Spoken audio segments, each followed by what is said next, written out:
ਸਲਾਮ ਨਮਸਤੇ ਸਤਿ ਸ੍ਰੀ ਅਕਾਲ। ਆ ਜਾਓ ਫਿਰ ਸੋਹਣਿਓ, ਉਠੋ ਚਲੀਏ, ਤੁਹਾਨੂੰ ਲੈ ਚਲੀਏ ਲੰਮਿਆਂ ਰੂਟਾਂ ਤੇ। ਆ ਵੇਖੋ ਸਾਹਮਣੇ ਦਰਖਤ ਕਿੱਡਾ ਪਿਆਰਾ ਹੈ, ਲਾਲ ਬੇਰ ਲੱਗੇ ਨੇ। ਅੱਲਾ ਜਾਣੇ ਬੇਰ ਨੇ ਕਿ ਨੇ, ਪਰ ਸੋਹਣੇ ਬਣੇ।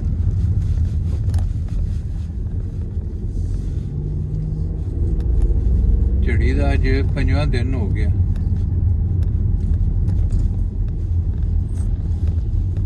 ਰਾਤੀ ਬਾਰਿਸ਼ ਹੁੰਦੀ ਰਹੀ ਹੈ ਤੇ ਹੁਣ ਵੀ ਮੌਸਮ ਠੀਕ ਹੀ ਹੈ। ਬੂੰਦਾ ਬੰਦਾਈ ਕਿਦਾਂ ਹੋ ਹੀ ਜਾਂਦੀ ਹੈ।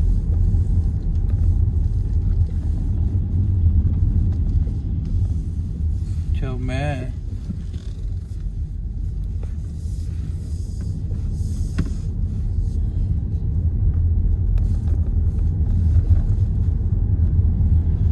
ਬੜੀ ਖਬਰ ਸੋਸ਼ਲ ਮੀਡੀਆ ਤੇ ਵੀ ਕੋਇਟੇ ਦੇ ਵਿੱਚ ਐਲਾਨ ਹੋ ਗਿਆ ਕਿ ਜੀ ਇੱਥੇ ਕੋਈ ਜ਼ਲਜ਼ਲਾ ਆਉਣ ਵਾਲਾ, ਅੱਲਾ ਰਹਿਮ ਕਰੇ। ਇਹਨਾਂ ਦੀਆਂ ਗੱਲਾਂ ਜਿਹੜੀਆਂ ਨੇ ਇਹ ਅਫਵਾਹਾਂ ਹੀ ਹੁੰਦੀਆਂ ਨੇ। ਇਹਦੇ ਵਿੱਚੋਂ ਇਹ ਕਿਹੜਾ ਪਤਾ ਕਿ ਜ਼ਲਜ਼ਲਾ ਕਦੋਂ ਆਉਣਾ ਤੇ ਕਿੱਥੇ ਆਉਣਾ। मेरा नहीं ख्याल कि दुनिया किधर ऐसा सिस्टम है। जापान में इतने जलजले आते हैं तो जे पहले ही पता लग जाता। ये है कि कुछ जियोग्राफियाई इलामात होंदियां ने कि जी इत्थे पता नहीं जमीन के थल्ले कोई प्लेटां ने हिल सकदियां ने। वो जलजला तो पता नहीं बाद च होना है। वो पैनिक इन्ना है कि भी ओहदे विच और कई हादसे हो सकते हैं। अल्लाह को रहम मंगना चाहिए, अल्लाह खैर करे। बाकी जड़ियाँ इमारतां बनानियां चाहिए ने उन्हां दे बारे कोई ऐसा बस्तबंद करना चाहिए भी वो जलजले शलजले बर्दाश्त करने वालियां होण। ये इंसान दे बस च। वेखो पहला पांदे जे दरख्त हैं जूंदे फिरदे ने।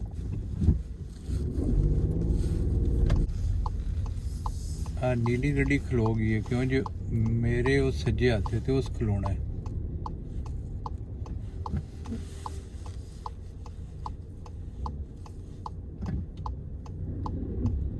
उस मन राह देना ते उस मन राह दे छड़िया।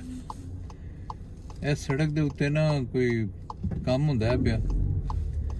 वो करीब अद्धी सड़क जड़ी है ना वो ना बिजी कीती है काम वालियां ते काफ़ी दिन हो गए भी हुण मुका छड़ो अल्लाह दे बंदे।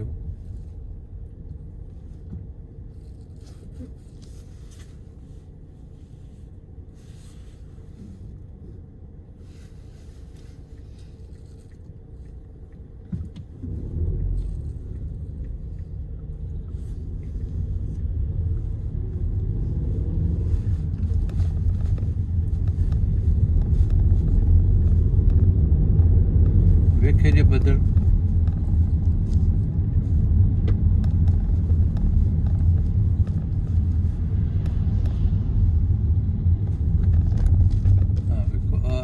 ਅੱਗੇ ਜਿਹੜੀ ਇਹ ਜਿੱਥੇ ਹੁਣ ਅਸੀਂ ਜਿਹੜੀ ਲੇਨ 'ਚ ਅਸੀਂ ਖਲੋਤੇ ਨੇ ਇਹ ਹੁਣ ਅੱਗੋਂ ਇਹ ਸੜਕ ਬੰਦ ਹੈ।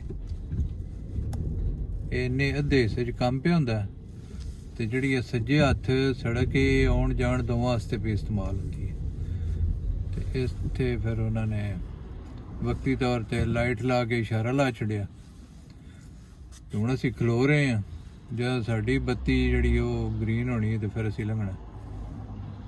ਫਿਲਹਾਲ ਅੱਗੋਂ ਆਉਣ ਵਾਲੀ ਟ੍ਰੈਫਿਕ ਜਿਹੜੀ ਉਹਨਾਂ ਦੀ ਵਾਰੀ ਹੈ ਤੇ ਉਹ ਪੇ ਜਾਂਦੇ ਜੇ।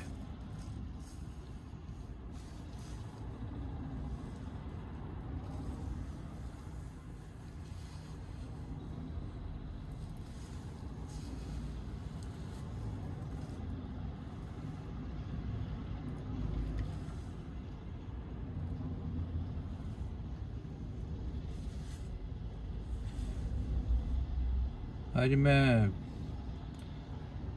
ਸੁਣਦਾ ਸਾਂ ਪਿਆ ਕਿ ਬਲਾ ਕਾਜ਼ੀ ਫਾਇਜ਼ ਸਾਹਿਬ ਫਰਮਾ ਰਹੇ ਸਨ ਇੱਕ ਵਕੀਲ ਸਾਹਿਬ ਨੇ ਕੋਈ ਹਵਾਲਾ ਦਿੱਤਾ ਅਮਰੀਕਨ ਸੁਪਰੀਮ ਕੋਰਟ ਦਾ, ਤੇ ਕਾਜ਼ੀ ਫਾਇਜ਼ ਸਾਹਿਬ ਨੇ ਉਹਨੂੰ ਆਖਿਆ ਕਿ ਵੀ ਤੂੰ ਨਾ ਪਾਕਿਸਤਾਨ ਦੇ ਆਇਨ ਨੂੰ ਬਿਸਮਿਲ੍ਲਾ ਤੋਂ ਪੜ੍ਹ ਸ਼ੁਰੂ ਤੋਂ। ਤੇ ਉਹਦੇ ਵਿੱਚ ਇਹ ਸੀ ਕਿ ਹਾਕਮੀਅਤ ਅੱਲਾਹ ਤਾਲਾ ਦੀ ਹੈ, ਤੇ ਜਿਹੜਾ ਨਾ ਜੀ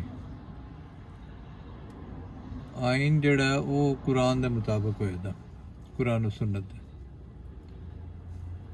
ਤੇ ਉਸ ਆਖਿਆ ਕਿ ਵੀ ਜਦੋਂ ਇਹ ਆਇਨ ਦੇ ਵਿੱਚ ਇਹ ਚੀਜ਼ ਮੌਜੂਦ ਹੈ ਤੇ ਫਿਰ ਤੁਹਾਨੂੰ ਅਮਰੀਕਾ ਜਾਣ ਦੀ ਕਿਹੜੀ ਲੋੜ ਹੈ ਵੀ ਉੱਥੋਂ ਦੇ ਤੁਸੀਂ ਸਾਈਟੇਸ਼ਨ ਦਿਓ, ਤੁਸੀਂ ਇੱਥੋਂ ਕੁਰਾਨ ਦੇ ਵਿੱਚੋਂ ਹੀ ਸਾਨੂੰ ਮਿਸਾਲਾਂ ਦਿਓ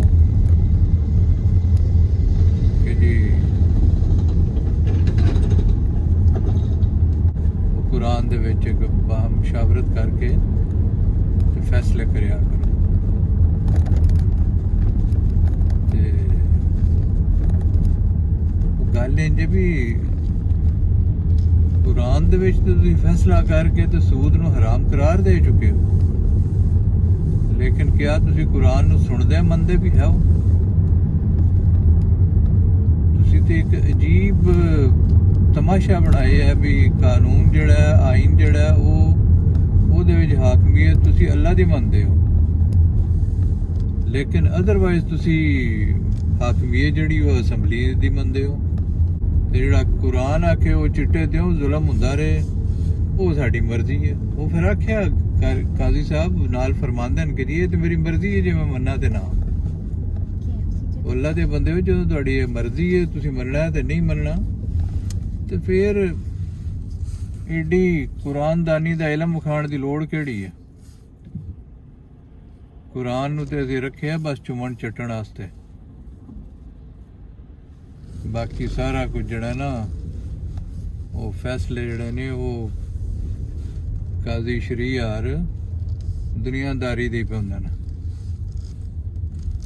ਹੁਦੈਬੀਆ ਪੇਪਰ ਮਿਲ ਦੇ ਵਿੱਚ ਜੋ ਕਾਜ਼ੀ ਸਾਹਿਬ ਨੇ ਕੀਤਾ ਕਰਿਆ, ਤੇ ਫਿਰ ਉਹਦੇ ਉੱਤੇ ਉਹਨਾਂ ਸੋਟਾ ਮਾਰ ਛੱਡਿਆ ਵੀ ਖਬਰਦਾਰ ਇਹਦਾ ਕਿਸੇ ਨਾਮ ਹੀ ਨਹੀਂ ਲੈਣਾ, ਮੈਂ ਜੋ ਕਰ ਛੱਡਿਆ। ਹਾਲਾਂਕਿ ਜਦੋਂ ਫੈਸਲੇ ਹੋ ਜਾਣ ਤੇ ਉਹਨਾਂ ਦੇ ਉੱਤੇ ਤਨਕੀਦ ਹੋ ਸਕਦੀ ਹੈ, ਪਰ ਜਨਾਬ ਨੇ ਉਹਨੂੰ ਵੀ ਆਪਣੇ ਕੁਰਾਨ ਦੀ ਇੰਟਰਪ੍ਰੀਟੇਸ਼ਨ ਦੇ ਮੁਤਾਬਕ ਉਸ ਤੋਂ ਮਨਾ ਫਰਮਾ ਦਿੱਤਾ ਕਿ ਨਾ, ਇਹ ਹਦੂਦ ਨੇ ਮੇਰੀਆਂ, ਇਹਨਾਂ ਦੇ ਨੇੜੇ ਨਾ ਲੱਗੋ।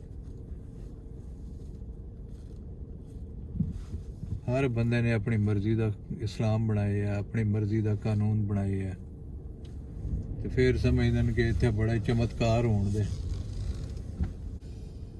ਮੌਸਮ ਵੇਖੋ ਜਨਾਬ, ਕਿੰਨਾ ਖੂਬਸੂਰਤ ਮੌਸਮ ਹੈ।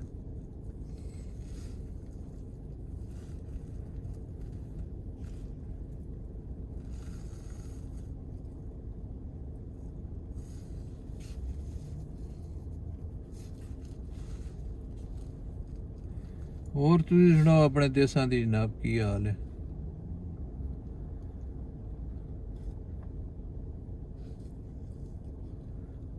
ਜਿੱਥੇ ਰਵੋ ਖੁਸ਼ ਰਵੋ, ਸੁਖੀ ਰਵੋ।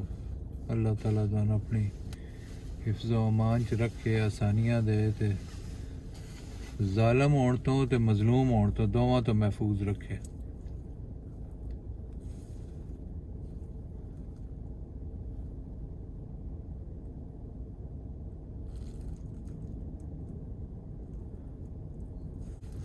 ਲਓ ਜੀ, ਅੱਜ ਦਾ ਵਲੌਗ ਫਿਰ ਇੱਥੇ ਮੁਕਾਉਂਦੇ ਹਾਂ, ਤੇ ਫਿਰ ਮਿਲਣੇ ਅਗਲੇ ਵਲੌਗ 'ਚ। ਉਦੋਂ ਤੱਕ ਜਨਾਬ ਆਪਣਾ ਤੇ ਦੁਆਲੇ ਆਪਣਾ ਸਾਰਿਆਂ ਦਾ, ਬਲਕਿ ਹਮੇਸ਼ਾ ਹੀ ਆਪਣੇ ਦੁਆਲੇ ਸਾਰਿਆਂ ਦਾ ਖਿਆਲ ਰੱਖਿਆ ਕਰੋ। ਸਾਰਿਆਂ ਦੇ ਨਾਲ ਜਿਹੜਾ ਨਾ ਉਹ ਮਿਹਰਬਾਨੀ, ਸ਼ਫਕਤ, ਮੁਹੱਬਤ, ਇਸਾਰ, ਕੁਰਬਾਨੀ ਦਾ ਰਵੱਈਆ ਇਖਤਿਆਰ ਕਰਿਆ ਕਰੋ। ਇਹ ਹੀ ਜ਼ਿੰਦਗੀ ਹੈ, ਇਹ ਹੀ ਇਨਸਾਨੀਅਤ ਹੈ। ਲਓ ਜੀ, ਮਿਲਨੇ ਆ ਫਿਰ ਅਗਲੇ ਵਲੌਗ 'ਚ। ਰੱਬ ਰੱਖਾ, ਸਲਾਮਤ ਰਵੋ, ਖੁਸ਼ ਰਵੋ, ਅੱਲਾ ਦੇ ਵਾਲੇ। ਤੇ ਲਾਈਕ, ਸ਼ੇਅਰ, ਸਬਸਕ੍ਰਾਈਬ ਕਰ ਦਿਆ ਕਰੋ। ਤੁਹਾਡਾ ਬਹੁਤ ਸ਼ੁਕਰੀਆ।